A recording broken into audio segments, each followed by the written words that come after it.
You are a Locked On Braves postcast, part of Locked On Sports Atlanta, your team every day.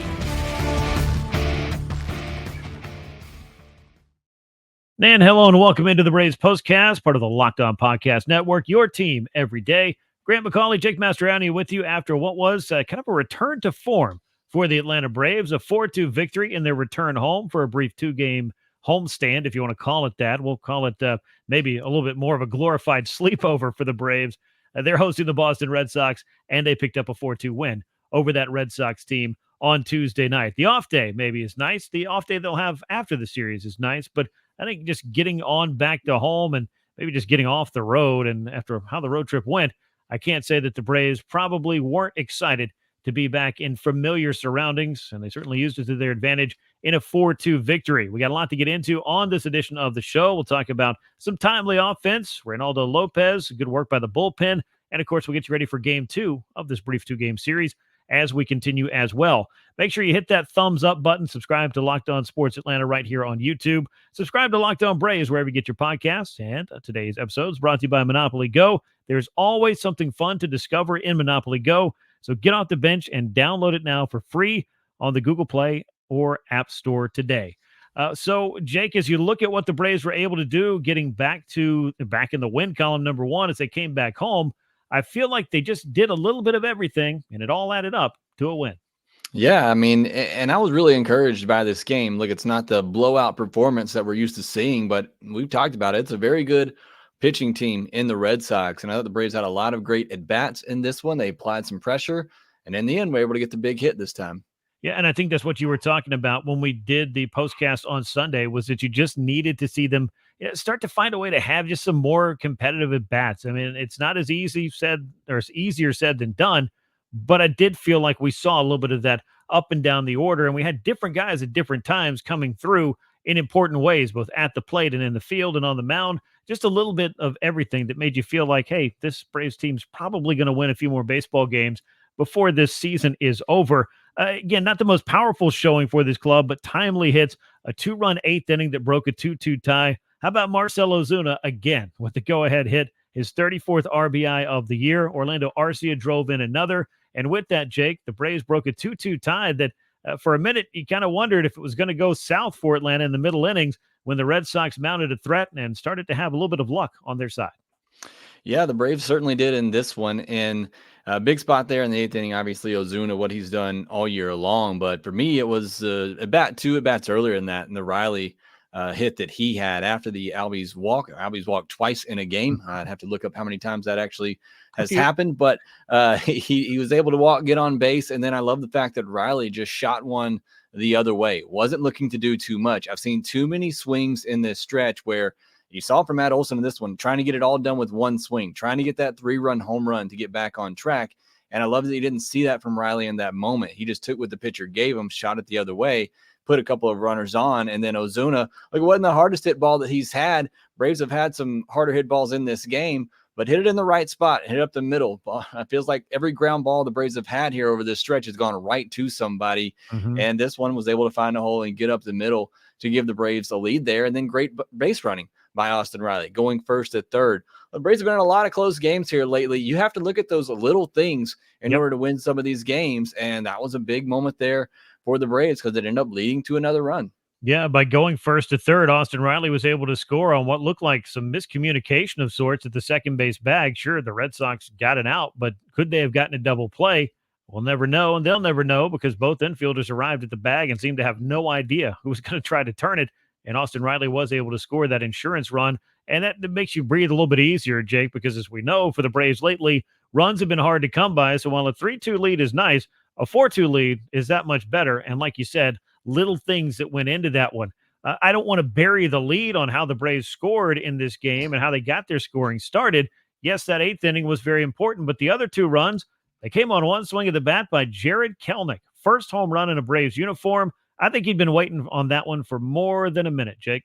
Yeah, that had to feel really good for Jarred there. He got a cutter that was just left middle up, and he did not miss it. And that was after Travis d'Arnaud got on with the hit by pitch. So good to see those guys, again, taking advantage of what the other team has given you. Look, Braves have gotten mistake pitches over this stretch and haven't done anything with it.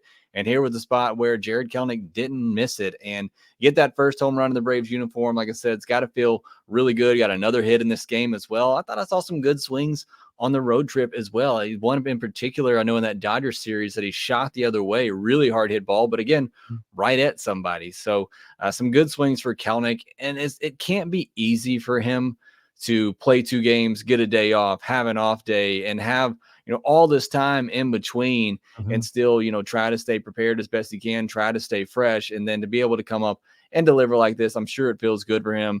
The defense has been spectacular no matter what, and then Duvall comes in and makes a great catch as well in this game. But Kelenic, to get that home run, like you said, great moment for him. Be able to do it in Atlanta, put one in the chop house. Braves fans are hoping they see a lot more of that. Yeah, I'm sure Jarred Kelenic would love to oblige them with some of those. And maybe that's the one that kind of just it breaks open the power for Jarred Kelenic, because he has, I feel like, had some pretty quality plate appearances by and large this season. I know the strikeout rate is always there with him, but the quality overall, I think this year you have seen some improvement with the adjustments that he's made since putting on a Braves uniform. I want to talk a little bit more about Reynaldo Lopez a little bit later in the show, but I got to acknowledge how he got things started tonight. I thought he made some big pitches when he needed to, but the Braves bullpen was able to come in and really hold the Red Sox in place and allow Atlanta's offense to have that 8th inning rally. Aaron Bummer, though, came into the 6th inning. I thought he was going to get out of that jam. He gets, we talk about bad luck. I know Joe Jimenez had more than his fair share of it, but Bummer took one right back up the middle, right off his back, and wasn't able to get any outs there. And the Red Sox were able to cash in on some run scoring, but he was able to bear down, keep that game manageable. And I thought that was some pretty big pitching by Aaron Bummer. It was, absolutely. And like you said, a little bit of bad luck. If that gets by him, Ozzy's playing right behind the bag. It's probably an easy inning double play, and the Braves are still ahead 2-1. But to be able to bounce back from that and to get some strikeouts from the top of the Red Sox lineup there, I thought that was maybe the biggest spot in the game for the Braves. And Braves pitching in general, I know we'll get into Lopez more, had to pitch around a lot of traffic in this game. Both teams did. There was only one inning for each team in this game where a runner didn't reach base. Now, the Braves had a couple of 1, 2, 3 innings to begin the game because Ronald got picked off. You had the double play after Ozuna's walk, but there was a base runner in every inning but one for both teams in this one. And the Braves pitchers in particular had a lot of leadoff hits and a lot of early runners on base in innings, and were able to work out of some jams. Just some great pitching from Lopez, Bummer, Chavez, Jimenez, and obviously Iggy, giving the Braves the only really quiet inning of the game, and that's where you want it to happen. But that spot by Bummer, I mean, to come in there and get those guys out after a little bit of unfortunate break there with the ball bouncing off of him, I thought that was the play of the game. Yeah, and it seems like he's had a couple of those this year where it's like he gets his ground ball that he's in there for, and it's just either hit right at somebody in a weird way like it was today, where he's got his back to the play, or just out of the reach of a defender a couple of other times. But I think as the season wears on, you can probably see the advantages of having a ground ball specialist. You just got to have the plays made. That is the important caveat with getting all of those ground balls. But the rest of the Braves bullpen did a nice job. I think we're going to see a little bit more Jesse Chavez at this point, based on the fact that you don't have Pierce Johnson, you don't have Tyler Matzik at the moment. When you look for guys who have been a part of the Braves' success in that bullpen mix, Jesse Chavez's name has been on that list time and again. It's his 5th stint with the Braves, but it seems like he is still continuing to find ways to contribute to this club, and they're just happy to have him back.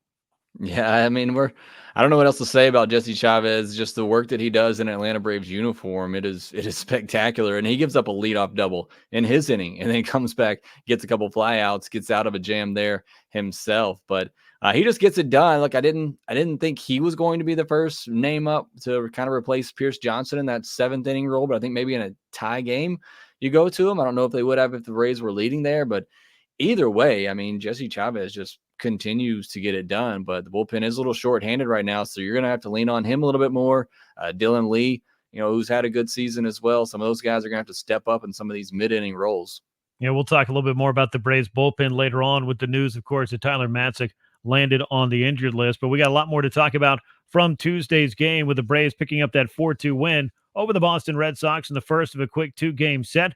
We'll get inside the line score and the box score next. We'll talk more about Reynaldo Lopez, who continues, I think, to impress in different ways, as he has been a really important piece of the Braves rotation thus far. And, of course, we'll be getting you ready for Game 2 of the series. All of that's coming your way as the Braves postcast continues.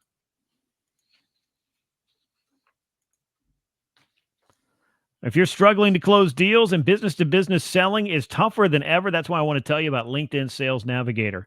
LinkedIn Sales Navigator is a sales intelligence platform that helps professionals effectively prospect and engage high-value customers, drive higher revenue, and increase sales performance. Sales Navigator helps you target the right buyers, surface key signals such as job changes and which accounts you should prioritize, and shows you hidden allies so you can find those buyers that are most likely to convert. Fueled by LinkedIn's 1 billion member platform, Sales Navigator gives you the most up-to-date first-party data, enabling you to unlock conversations with the people that matter. Right now, you can try LinkedIn Sales Navigator and get a 60-day free trial at linkedin.com/lockedon. That is linkedin.com/lockedon for that 60-day free trial. Let LinkedIn Sales Navigator help you sell like a superstar today. Just go to linkedin.com/lockedon and get started. We got to pause here and talk more about Monopoly Go. I know what you're saying. Flag on the play. You already talked about that, but there's so much good stuff in this game. In Monopoly Go, you can team up with friends for time tournaments where you work together to build up each other's boards. The more you win together, the more awesome prizes you unlock. Plus, Monopoly Go feels new and exciting every day with constantly changing tournaments and challenges. There's always something fun to discover in Monopoly Go. So get off the bench and download it now, free in the Google Play or App Store. Game on. Well, Jake, let's talk a little bit more about this victory for the Braves, a 4-2 win over the Boston Red Sox, and the line in this one for Atlanta, the winning line, 4 runs, 7 hits, couple of errors. Braves left 6 men on base. Red Sox, 2 runs on 8 hits, no errors. They left 13 men on base, went 1 for 14 with runners in scoring position. You hit on this earlier. The Braves pitchers had to navigate a lot of base runners. That 1 for 14 with runners in scoring position is a pretty impressive tip of the cap to both Reynaldo Lopez and the work of that bullpen. Winning pitcher in this game is Joe Jimenez, his first one of the year. Raisel Iglesias, his 9th save in this one. And Slayton takes a loss. He drops to 2-1 for the Boston Red Sox. He gave up those 2 runs in the 8th inning. Looking at Reynaldo Lopez's line, it may not look like the most impressive, but I like the way that he was pitching. The big fastball was there. He was mixing everything up. I know there were more walks than he would like to have, but when he needed to dig down and make some big pitches, he was able to do it. 5 1/3 innings, 6 hits, 2 runs, 1 earned, 4 walks, 5 strikeouts. But overall, Reynaldo Lopez continues to get the Braves into the 6th inning. And if you can do that, it's going to set this bullpen up for success more times than not. It is. And just another, good outing from him. And one you look at and the only thing I can say is that he just kind of ran out of gas there at the end. And it's obviously easier to sit here now and kind of second guess after having seen the results and how things played out. But clearly just lost all command there in that 6th inning, whether it's him just getting a little tired with all the jams that he had in this game. But I was just really impressed. 2 things really impressed me from him in the start. One is just the ability to get out of those situations. I mean, had a situation in the game where, had a triple from Jarred Kelenic, and then you got to face Devers, you got to face O'Neill, and he's able to get both of those guys out and strand that runner at third base. Another thing that really impressed me, he's pumping 98 in that 5th inning while he was in that jam. And that was one of the big questions coming into the season, coming into spring training for Reynaldo Lopez. Could he still have that big velocity deep into games like we saw him as a reliever? I mean, 98 in the 5th inning when you've thrown a lot of pitches, I mean, that tells me that there's still plenty in the tank for him. Now, again, maybe he unleashed it all in that 5th inning and it kind of led to some of the troubles that he had with command in that 6th inning. But that was really impressive to me for Reynaldo Lopez, the fact that he had to pitch around a lot of base runners on this night and came out of it almost every time until that 6th inning. And the fact that he was still able to get that velocity high up there into that outing to get out of those jams and use it when he needed to get out of those clutch situations. I thought that showed a real great progress for Reynaldo Lopez moving back into the starter's role. Yeah, and that 6th inning could have really gone sideways for a number of different reasons. There was some, well-placed balls by the Red Sox, not just the one off of Aaron Bummer's back, but also, that little ground ball that Orlando Arcia wasn't able to make the play on. I'm not sure that he gets the runner at first there, but either way, you'd certainly like to see that play made if it was at all possible. Maybe those were little things where, like you said, Reynaldo Lopez had dealt with so much traffic at that point. Maybe it was starting to take its toll overall. Again, I like the way that Aaron Bummer was throwing. I like the fact that, yes, something went wrong, but he was able to immediately compartmentalize that, get the big outs he needed to, maintain the tie ball game, and give the Braves a chance to win it. I think he did a lot in this game to really help out in a situation that, again, could have gone very poorly And we've seen a few situations from an offensive standpoint of the team that you're facing of late where things have gotten out of hand and the Braves offense has not been able to find the answers. So all the more important when you're unable to put up as many runs as you're accustomed to, run prevention becomes a pretty key thing in this one. The Braves bullpen, like we talked about overall, was solid. After Aaron Bummer, it was Jesse Chavez, Joe Jimenez. How about that catch by Adam Duvall? You mentioned it briefly earlier, but you have Kelenic hitting the 2-run homer. Later on, you've got Adam Duvall out there in left center field making a diving catch. And that's a tough one, too, I think, because the lights of Truist Park and the trajectory of that ball, Adam Duvall had to be familiar, I think, with that particular field, that stadium, the way that he should be for as much as he's been out there. I think that might have helped him out a little bit on that play, in addition to the fact that he's obviously a pretty good defensive outfielder. Yeah, the Braves situation in left field's been pretty good this year. Even if you haven't gotten much offensively out of Duvall and Jarred Kelenic, the defense out there has been absolutely tremendous. I mean, that was a hanging slider, maybe one of the worst sliders Joe Jimenez has thrown all year. I'm just glad that Tyler O'Neill didn't hit it 500 feet with those huge arms that he has. Luckily, he only hit it 340 feet, and Adam Duvall was able to run it down. But off the bat, I thought that's in the gap. No doubt it's at least one run. I don't know if the runner would have scored from first there or not, but either way, I thought it was one. Going to be one run, the Red Sox taking the lead. Just amazing catch by Adam Duvall. But yeah, the defense in left field, both from him and Kelenic this year, has been outstanding.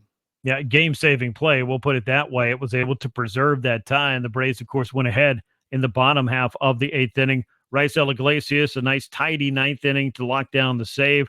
This is one of those games, though, and I talked about this at the top of the show, where everybody can play a part in a different way, whether it was a Kelenic home run, some nice work by some of the Braves pitchers to get some key outs when they needed to, the sliding catch by Duvall, just a little bit of everything that all seemed to add up to the Braves winning this game. And I can't forget about Marcell Ozuna continuing to drive in key runs for this club. His RBI total is obviously slowed down with the entire offense slowing itself down just a bit, but he continues to come up, I think, in big spots and deliver big hits for the Braves. He does. And, I mentioned it wasn't the hardest hit ball in the world, but still over 90 miles per hour. And he's able to sneak it up the middle there to get the run driven in. And he's just been doing it all year long. He just, as you said, hasn't had a lot of RBI chances here lately because the guys in front of him haven't been getting on base. But he's come up in those spots, as you said, all season long. And more often than not, he has delivered. But I like what you mentioned also, and we started talking about it at the beginning. This was a night where I felt like almost everybody contributed. Maybe with the absence of Michael Harris, who went 0 for 4, everybody else in the lineup did something. Even Arcia, who was 0 for 4, had an RBI in that awkward situation at second base that maybe should have been the second double play of the game that he hit into. But you got Albies. He didn't have a hit, but he walked twice and scored a run. You have Travis d'Arnaud. He got hit by a pitch and scored a run. Obviously, Kelenic with the 2 hits. Riley with 2 hits and 3 hard hit balls. Acuna had 3 hard hit balls. The only one that wasn't hard hit was the ball that he got a hit on, but I love the swings that I saw from Ronald. So I love on this night that it just seemed like everybody was contributing, or at least almost everybody, up and down the order. And again, it's 4 runs, it's 7 hits. It's not this breakout performance from the offense, but when you've been struggling as much as they have over the last couple of weeks, you're just looking for more consistency, more competitive at-bats out of this lineup. I know this was the first time in a while that we really got that from top to bottom.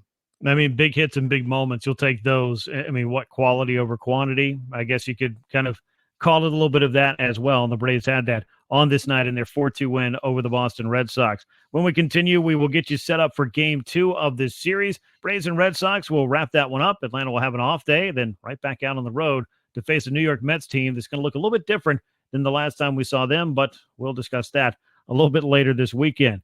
All of that is ahead as the Braves postcast continues. Wouldn't it be great if you could see all of your investment and retirement accounts in one place? With Yahoo Finance, you can consolidate your views from multiple accounts in one hub for expert analysis that you need to tend and deal with your entire portfolio with confidence. For more than 25 years, Yahoo Finance has been the brand behind every great investor. Whether you're a seasoned investor or looking for that extra guidance, Yahoo Finance gives you all the tools and data that you need in one place. With a community of over 90 million users each month, their real strength is helping you on your way to financial success. For comprehensive financial news and analysis, visit the brand behind every great investor, yahoofinance.com, the #1 financial destination. That is yahoofinance.com, yahoofinance.com. Braves and Red Sox will be back at it on Wednesday at Truist Park. Braves have a chance to sweep this short series with former Red Sox Chris Sale on the mound. Imagine that. You only play this team twice, and the former Red Sox himself will be on the mound with a chance to help the Braves get back on the winning track, not just in one day, but a quick 2-game sweep, Jake, after the way the weekend went in Los Angeles. That would go a long way towards propelling the Braves out onto the road with a little bit of momentum. It would. I mean, in a 2-game series set, whatever you want to call it, I can't really call it a series. You really want to win both of those. Otherwise, you get the split and it doesn't feel all that great. So you certainly want to try to get both of these. Great chance to do that with Chris Sale on the mound, who has been fantastic in my mind all year long. But really these last 2 starts, he's gotten the results to kind of match what we're seeing on the field. Just 1 earned run in each of his last 2 starts. Last time out, he got 9 strikeouts against the Mariners, who lead all of baseball in strikeouts. Well, the Red Sox have the second most strikeouts in all of baseball. So maybe another opportunity here for him to get a big strikeout number. Hopefully maybe see him work a little bit deeper into the game. The Red Sox are a patient team, as we saw with the 4 walks against Lopez on Tuesday night, rather. So could be a good opportunity for Chris Sale to get one up on his old team. And like I said, he's been outstanding all year long for the Braves, and hopefully that will continue. And like you said, Braves win both of these games here at home against the Red Sox and get ready to go out on the road. Yeah, the Braves now are 12-4 at Truist Park. They'd like to improve that record a little bit. That is the best home winning percentage in Major League Baseball at .750. Braves played .642 baseball at home last year, so even better than the 2023 club. And lately, Jake, we haven't been able to say much in 2024 has gone better than it did in 2023 thus far, but stick around. There's 131 of these things left to play on the course of the season. I agree with you as well. Chris Sale has been terrific this year. He has been routinely getting the Braves the innings, and quality innings at that. Love seeing the strikeouts. The Mariners fouled off a lot of pitches against him, kind of ran his pitch count up just a bit, but 9 strikeouts in 5 innings you'll certainly take. Prior to that, 3 consecutive outings of 7 innings. I don't know if this whole scouting thing will work in Chris Sale's favor because he's really familiar with the Boston hitters, or it will work in the favor of the Boston hitters who know Chris Sale really well, but we're going to find that out, I guess, tomorrow night at Truist Park.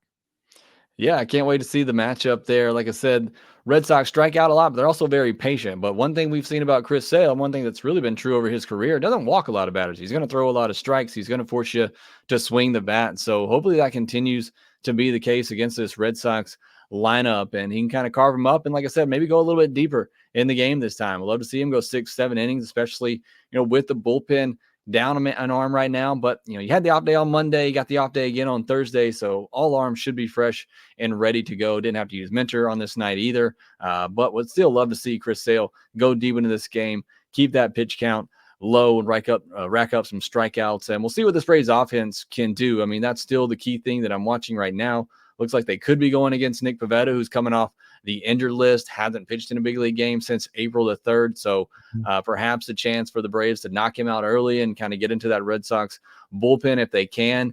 But that is, still the key for me right now for the Braves. And it's going to be for a while after this long stretch we've had, is what does this offense look like? Can they build on what we saw Tuesday, which I thought was encouraging, just the type of at-bats?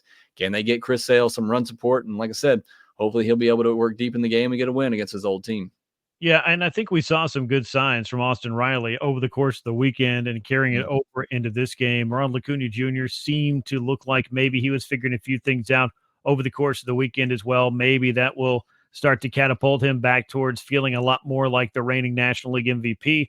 But as you said, with Nick Pivetta having not really thrown a lot in a big league game in a while, what exactly is the leash going to look like for him? How long are they going to let him go? And if he does get in trouble, could the Braves indeed crack into the bullpen early on and find a way to put some crooked numbers on the board? Because goodness knows they've been looking for him for a while. Talked to Austin Riley before this game, and he said, I mean, as far as panic is concerned, I know we can see a lot of that on social media when a club as good as the Braves manages to score fewer than 3 runs per game over the course of a week and a half. But he said, look, when I came up, I used to be a big panic button guy. But the more I've learned about this game, the more that I understand that you just have to keep that same approach and keep your head basically concentrated and in the day and in the moment where you are, rather than letting things get too big. And that's something I do think the Braves do pretty well. And Michael Harris II said, look, we play 162 of these things for a reason. So this is a Braves offense that, as I said earlier, has over 130 games to continue on and figure this whole thing out. And I believe that they'll be able to do that as they move towards, or I guess just under 130 games. Let me do the math correctly. 129 left after tonight. A lot of baseball left to be played. So if they can maintain the way that they have over the past few years, you have to believe if June is any indication, the last 2 seasons, maybe they're in for a big month, a big course correction from what we've been seeing in May. Jake, looking at the standings, though, briefly, Atlanta finds itself in a very unfamiliar position. Last year, they spent one game or one day out of first place. That was 2023's club that won 104 games. They are 3 games back of a Phillies club that has really taken advantage of its schedule and seems to be playing about as well as anybody in Major League Baseball right now, regardless of who they're going up against. Yeah, I mean, it's one thing to say they have a soft schedule, but just the way that they are breezing through that schedule. Yep. I mean, they're a really good team on their own, and they are certainly just taking care of business, as I like to say, but they're doing it in an overwhelmingly way right now. I mean, they are just playing incredible baseball. Starting pitching has been fantastic. Obviously, that lineup is very good. So they're a really good team. They're playing hot right now. The Braves are not at the moment, but again, just under 130 games left to play this year. So still a lot left to be decided. But the Phillies, with the schedule that they have, they are taking advantage of it, and they're doing it in a very impressive fashion. And if you're the Braves, you just want to keep that thing manageable because, as we saw, crazier things have happened in recent memory than coming back to win the division down by 3 in the first week of May.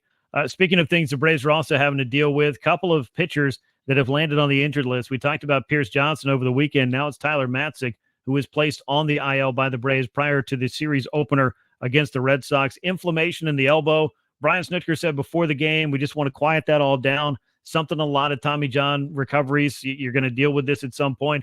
And I guess for Matzik, some soreness, it just continued to be a little bit problematic for him. Not believed to be a major deal, but they do want to give it some time. And so Ray Kerr is up from the minor leagues, another lefty in this bullpen, another guy with big strikeout stuff, though. So perhaps that'll help out in the situations where the Braves feel like they can deploy the newest member of their bullpen.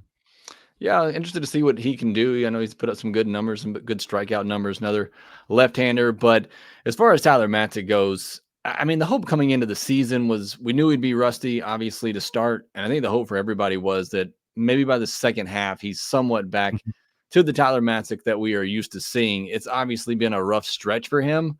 Like, I'm not saying he's not injured. I'm sure he's feeling some inflammation, but either way, an opportunity here for him to kind of just reset, take a break, hopefully come back and just work his way, like I said, into hopefully being that guy that he was before, because that guy obviously is an MVP in the hearts of Braves fans. And I know everybody's rooting for him and wanting to see it, but there's no doubt it's been a really rough go of it here for Tyler Matzik in 2024 as he tries to work his way back from that Tommy John surgery. So again, hopefully in the grand scheme of the thing, if this isn't anything major injury-wise, it could be a good thing for him to just kind of refresh, reset, come back, and get ready for the second half.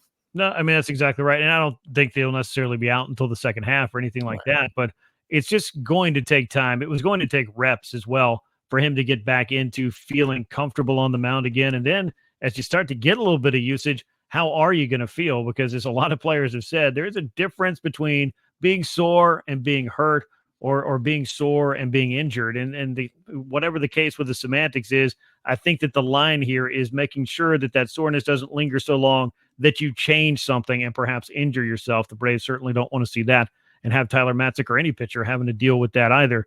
But we'll see what this bullpen can do. Matzik wasn't necessarily the featured piece right now, but you're right. I think at some point you're hoping he can get back and regain that form and get some big outs for this club at some point here in 2024. Wednesday's Game 2 matchup, Chris Sale against Nick Pivetta. Sale's 4-1 with a 3.44 ERA, though I think he's pitched much better than that at times. Nick Pivetta 1-1, a 0.82 ERA in his early going this season. 7:20 first pitch at Truist Park between these two teams as the Braves go for a sweep of the brief 2-game set.